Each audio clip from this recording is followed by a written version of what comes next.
Mari kita berdoa sebelum kita mendengarkan sharing hari ini. Bapa, terima kasih, kami bersyukur buat kebaikan-Mu. Kasih setiamu, sayang-Mu gak pernah habis dalam kehidupan kami. Perkataan-Mu adalah roh dan hidup bagi setiap kami. Tuhan, tolong setiap kami. Kami mau hidup kami dimerdekakan oleh firman-Mu, perkataan-Mu Tuhan. Terima kasih Bapa. Kami siapkan hati kami dan kami buka hati kami selebar-lebarnya untuk menerima perkataan Tuhan dalam nama Tuhan Yesus. Sama-sama kita katakan amin. Puji Tuhan. Apa kabar kita hari ini? Saya percaya semua dalam keadaan baik dan semua dalam keadaan luar biasa. Hari ini saya mau kasih judul sharing saya, Tuhan tidak pernah terlambat. Sama-sama katakan dengan saya, Tuhan tidak pernah terlambat. Dan Tuhan tidak pernah terburu-buru buat saudara dan saya. Tetapi Tuhan tahu waktu yang tepat buat saudara dan saya untuk menolong setiap kita. Bapak Ibu Saudara kasih dalam Tuhan Yesus. Karena banyak setiap kita maunya Tuhan tolong kita sesuai dengan waktunya kita. Ya apa ya? Kita mau ditolong Tuhan, tapi Tuhan sesuai dengan kemauan saya ya, sesuai dengan keinginan saya ya. Saya maunya dijawabnya seperti ini. Saya mau dijawabnya buru-buru Tuhan, tapi Tuhan punya waktu. Tapi seringkali kita maunya buru-buru, seperti apa yang kita mau. Nah, kita belajar dari satu kisah di dalam Lukas pasal yang ke-8 ayat 40 sampai dengan ayat yang ke-56. Di sini tentang Yesus membangkitkan anak Yairus dan menyembuhkan seorang perempuan yang sakit pendarahan. Ayat 40 dari Lukas 8. Ketika Yesus kembali, orang banyak menyambut dia sebab mereka menanti-nantikan dia. Menanti-nantikan Yesus buat apa lagi nih? Mujizat apa lagi nih yang Yesus akan buat? Banyak orang berkerumun pada saat itu. Dan ayat 41, maka datanglah seorang yang bernama siapa? Yairus. Ia adalah kepala rumah ibadat. Sama-sama katakan dengan saya, kepala rumah ibadat. Berarti ini gembala nih. Nah, pada saat itu ia adalah kepala rumah ibadat. Sambil tersungkur di depan kaki Yesus, ia memohon kepadanya supaya Yesus datang ke rumahnya. Nih, hal sangat urgent ini. Ini penting banget. Ini sangat-sangat mendesak. Perlu banget, Tuhan tolong. Dia sambil tersungkur.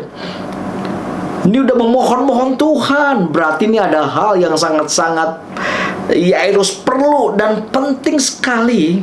Karena ayat 42, anaknya perempuan yang satu-satunya yang berumur kira-kira 12 tahun hampir mati. Wah, ternyata anaknya Yairus hampir mati. Anaknya Yairus hampir mati. Dan pada saat itu Yairus ketakutan. Dia cemas, dia khawatir. Makanya dia datang kepada Yesus dengan tersungkur, memohon pertolongan. Yesus, tolong ke rumahku, karena anakku perempuan hampir mati. Dalam perjalanan ke situ, Yesus didesak-desak banyak orang. Wow, ternyata banyak orang yang mengerumuni Yesus. Ayat 43, adalah seorang perempuan yang sudah 12 tahun menderita pendarahan dan yang tidak berhasil disembuhkan oleh siapapun.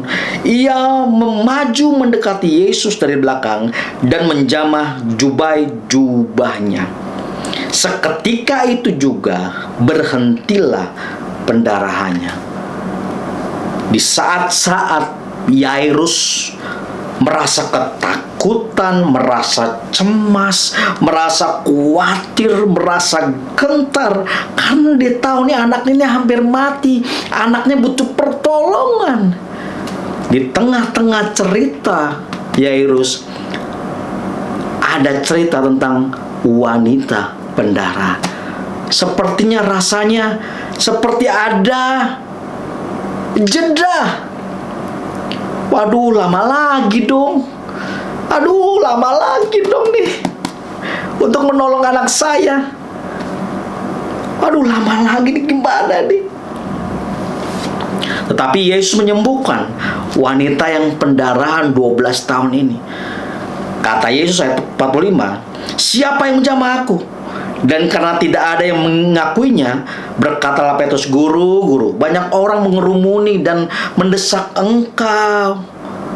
Banyak orang, Tuhan, siapa aja bisa kena, kesenggol lah. Tapi ayat yang ke-46, tetapi Yesus berkata, "Ada seorang yang menjamah aku, sebab aku merasa ada kuasa keluar dari diriku." Ketika perempuan itu melihat bahwa perbuatannya itu ketahuan, ia datang dengan gemetar, tersungkur di depannya dan menceritakan kepada orang banyak apa sebabnya ia menjamah dia, dan bahwa ia seketika itu juga menjadi sembuh. Ternyata ada seorang wanita pendarahan yang disembuhkan Yesus karena apa? Karena punya hati begini, asal ku jamah saja jubah-jubahnya, aku sembuh, aku pulih. Di tengah-tengah Yesus dalam perjalanan menuju rumah Yairus, ada seorang wanita pendarahan juga yang disembuhkan. Karena apa? Karena imannya. Lihat ayat yang ke-48. Maka kata Yesus kepada perempuan itu, "Hai anakku, imanmu telah menyelamatkan engkau. Pergilah dengan selamat." Wow. Wanita pendarahan ini sembuh dengan selamat. Ayat 49. Ketika Yesus masih berbicara, Yesus masih ngobrol nih. Pada saat wanita pendarahan itu sudah sembuh, Yesus masih ngobrol.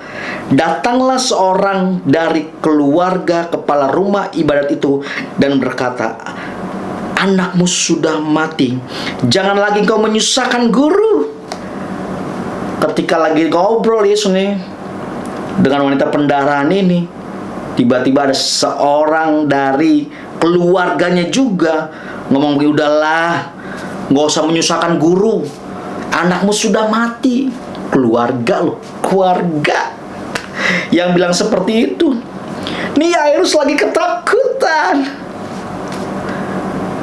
Yairus lagi cemas. Buat apa menyusahkan guru lagi? Buat apa? Tapi ayat 50, ketika mungkin saat itu Yairus lagi ketakutan, lagi deg-degan, lagi rasanya, aduh gimana nih, aduh anakku. Tapi ayat 50, tetapi Yesus mendengarnya dan berkata, Yesus denger loh, dan berkata kepada Yairus, "Jangan takut." Kenapa Yesus bilang jangan takut? Karena hati Yairus ketakutan. Pasti, apalagi dibilang, "Waduh, Yairus, anak kamu tuh udah mati, udahlah, udah gak ada gunanya lagi panggil guru." Ya pasti, orang kalau dibilang seperti itu, mungkin kalau Yairus juga itu saya akan berarti, "Waduh, gimana? Kita kan kalut. Aduh, gimana nih?" Nah, pada saat itu Tuhan berkata, "Jangan takut. Jangan takut. Percaya saja dan anakmu akan selamat." Bapak Ibu sahabat terkasih Tuhan Yesus, ada berita baik luar biasa bagi setiap kita. Kalau hari-hari ini setiap kita sedang mengalami hal-hal yang mungkin itu menakutkan buat setiap kita, ada masalah-masalah yang menghimpit saudara dan saya, Tuhan sedang berkata kepada setiap kita, jangan takut. Jangan takut. Percaya saja. Tuhan pasti menolong setiap kita. Wow. Ayat 51. Setibanya di rumah Yairus, Yesus tidak memperbolehkan seorang pun ikut masuk dengan dia, kecuali Petrus, Yohanes, dan Yakobus, dan ayah anak itu serta ibunya. Ketika Yesus sampai ke rumah Yairus, itu kan pasti banyak orang berkerumun pada saat itu, dan pasti akan bilang, "Ini udah mati, nggak mungkin lagi." Tapi Yesus lihat baik-baik. Yesus tidak memperbolehkan siapapun masuk kecuali Petrus, Yakobus, Yohanes, dan ibu ayah dari anak ini. Dalam kehidupan setiap kita, jangan izinkan orang-orang yang tidak takut akan Tuhan itu masuk dalam setiap kehidupan kita dan mengambil alih hidup setiap kita.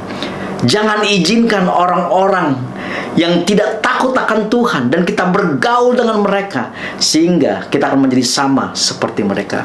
Makanya pilih orang-orang yang tepat, yang akan berjalan bersama-sama dengan kita untuk kita bertumbuh di dalam Tuhan. Dan ayat 52, semua orang menangis dan meratapi anak itu. Akan tetapi Yesus berkata, jangan menangis, ia tidak mati tetapi tidur. Orang semuanya nangis. Waduh, udah mati, ini gimana nih? Udah Yairus lihat begitu tuh udah, aduh, udah gak ada harapan. Udah gak mungkin lagi terjadi sesuatu. Udah gak akan ada harapan. Aduh, tapi Yesus bilang, jangan menangis, ia tidak mati tetapi tidur. Wow.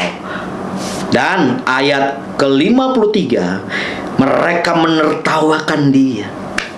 Bapak Ibu sahabat terkasih dalam Tuhan Yesus, ketika setiap kita hidup di dalam kebenaran, seringkali banyak orang menertawakan kita. Ya apa iya? Lu ngapain hidup sungguh-sungguh sama Tuhan? Ya ampun, bangun pagi berdoa baca Alkitab ngapain? Lu ngapain ke gereja pagi-pagi amat sih? Lu ngapain sih dengar firman Tuhan? Sama-sama aja, begitu-begitu aja. Yang ngapain? Banyak orang menertawakan saudara dan saya. Mungkin orang akan bilang gini, ya udahlah, percumalah, lu gak akan mungkin dipulihkan. Ya percumalah, keluarga lu akan hancur terus. Ya percumalah akan banyak hal-hal yang mengganggu setiap kita, yang pada akhirnya kita nggak bisa percaya kepada siapa? Kepada Yesus. Akan banyak orang yang akan mengganggu setiap kita dan menertawakan setiap kita ketika saudara dan saya hidup di dalam kebenaran. Lalu Yesus memegang tangan anak itu dan berseru, "Hai anak, bangunlah." Maka kembalilah roh anak itu, dan seketika itu juga ia bangkit berdiri. Lalu Yesus menyembuhkan mereka, lalu Yesus menyuruh mereka memberi anak itu makan. 56. Dan takjublah orang tua anak itu, tetapi Yesus melarang mereka memberitahukan kepada siapapun juga apa yang terjadi itu. Kalau saudara baca dari ayat yang ke-40 sampai dengan 56, sesungguhnya Tuhan sedang mengajari Yairus. Tuhan sedang mengajar Yairus untuk apa? Untuk percaya kepada dia. Makanya di tengah-tengah cerita Yairus ini, di tengah-tengah tuh ada cerita wanita pendaran. Sepertinya Tuhan tuh terlambat, sepertinya Tuhan berlama-lama gitu. Sepertinya ada kejadian yang memperlambat Tuhan untuk menolong anaknya. Tapi Tuhan mau melatih Yairus. Yairus itu tuh kepala rumah ibadah. Tapi sungguhnya pada saat itu dia khawatir, dia kalut. Tetapi Tuhan mau melatih Yairus pada saat itu. Lihat, makanya dibilang gini, jangan takut, anakmu gak mati. Jangan takut, percaya aja, dia pasti akan selamat. Jangan takut. Demikian dengan hidup setiap kita. Apapun yang saat ini terjadi dalam kehidupan saudara dan saya, Bapak Ibu sahabat terkasih dalam Tuhan Yesus, akan banyak hal orang-orang mungkin yang berkata gak mungkin lagi dipulihkan, gak akan mungkin lagi terjadi. Rasanya Tuhan tuh gak tepat waktu, rasanya Tuhan tuh berlama-lama, rasanya Tuhan gak menolong setiap kita. Dengar baik-baik, Tuhan pasti menolong setiap kita, tapi sesuai dengan waktunya Tuhan, bukan dengan waktunya kita. Karena waktunya Tuhan itu waktu yang terindah buat setiap kita. Kalau hari-hari ini setiap kita rasanya pertolongan itu belum datang kepada setiap kita, nantikanlah Tuhan, di mana saya percaya ada Yesus, ada pengharapan, ada Yesus, ada mujizat, ada Yesus, ada kekuatan yang baru, di mana setiap kita akan diberikan kekuatan yang baru untuk setiap kita berjalan dengan iman, percaya kepada Yesus. Percayalah, waktu Tuhan yang terbaik. Tuhan tidak pernah berlambat-lambat. Sepertinya wanita pendaran 12 tahun ini, Tuhan sepertinya lama menolongnya. Baru setelah itu dia ketemu Yesus dan dia ditolong, dan akhirnya dia disembuhkan. Tetapi Tuhan punya waktu yang tepat buat wanita pendarahan ini. Tuhan juga punya waktu yang tepat buat Yairus untuk menolong anaknya. Demikian juga Tuhan punya waktu yang tepat. Tetapi Tuhan mau katakan, ketika saudara dan saya sedang menunggu waktu-waktunya Tuhan, apa yang kita buat? Harusnya setiap kita percaya, di mana Tuhan melatih kepercayaan Yairus, supaya Yairus tetap berpegang kepada Tuhan dan percaya kepada Tuhan, dan Tuhan yang menolong. Sehingga di ayat 56 tadi, takjublah kedua orang tua itu. Saya percaya orang tua ini akan semakin sungguh-sungguh mencintai Yesus, akan semakin sungguh-sungguh mengasihi Yesus, karena mereka melihat kasihnya Yesus bagi keluarga mereka, di mana anaknya bisa disembuhkan. Demikian juga dengan kehidupan setiap kita. Biarlah perenungan ini menolong saudara dan saya bahwa Tuhan itu gak pernah terlambat.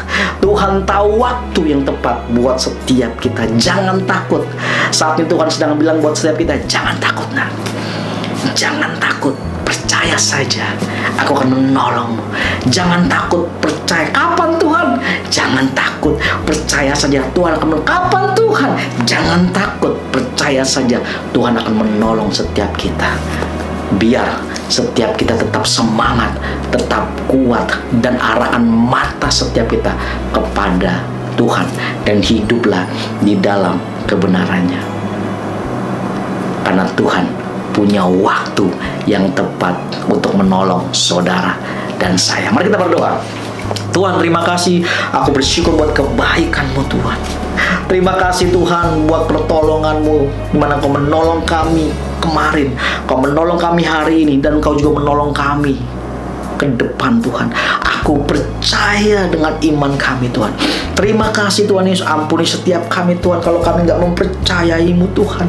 Ampuni setiap kami, Tuhan, kalau kami meragukan Engkau, Tuhan. Ampuni setiap kami, Tuhan, kalau kami saat ini takut, kalau saat ini kami gentar dan hidup kami dikuasai oleh kekhawatiran, Tuhan, dan kecemasan itu. Ampuni kami, Tuhan. Tolong kami, mampukan kami, Roh Kudus. Kami berjalan bersama dengan Engkau, Tuhan, karena kami tahu Tuhan yang pegang hidup kami, Tuhan yang pegang tangan kami, dan Tuhan yang pegang masa depan setiap kami. Terima kasih Bapa. Aku bersyukur, berterima kasih ya Tuhan kepadamu ya Tuhan. Kau ada sahabat-sahabatku, teman-temanku yang menerima Engkau sebagai Tuhan dan Juru Selamat. Aku berdoa, Tuhan jamah mereka, lawat mereka ya Tuhan, di mana Engkau masuk dalam hati mereka sebagai Tuhan dan Juru Selamat bagi kehidupan mereka. Dalam nama Tuhan Yesus kami sudah berdoa dan mengucap syukur. Haleluya. Sama-sama kita katakan amin. Tuhan Yesus memberkati setiap kita.